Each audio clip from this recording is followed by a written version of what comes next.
السؤال اللي محير ناس كتير قوي: ليه هم عيشتهم حلوة وكويسة وجميلة والدنيا معاهم والعة واحنا اللي طالع عينينا؟ يعني ايا كان اللي انت بتشوفه وانت بتراقب الشخص هو مش دايما حقيقة، لان انت اخرك بتتابعه وبتراقبه على السوشيال ميديا.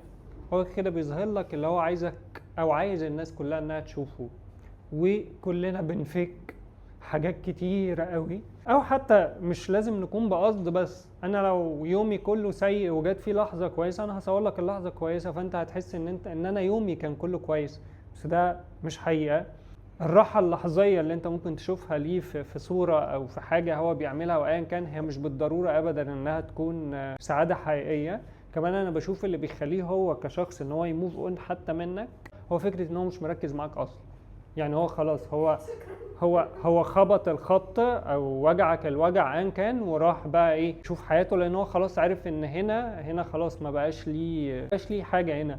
فاكتر حاجة الانسان بيكون محتاجها هو ان انت تبدأ ان انت تركز مع نفسك، ان انت تركز مع حياتك، ان انت تشوف انت فين بقى وايه الخطوة الجاية اللي احنا نقدر ان احنا نعملها عشان ما نفضلش قاعدين في نفس الليفل. حتى لو انت متألم، يعني مش معنى ان انا متألم ان انا يعني افرش في الارض وانام، مش معنى ان انا متألم ان انا ما اتحركش من مكاني، لا عادي. بل بالعكس، الناس اللي بتقدر تقف على رجلها هي الناس اللي بتتحرك وهي متألمة اصلا، لانه مفيش حد مش عايش بدون ألم، مفيش حد ما عندوش حاجة منغصة عليه حياته. بس في حد قادر انه على الرغم من وجود ده انه يلا نكمل ونمشي، احنا مش هنقف عند نفس النقطة.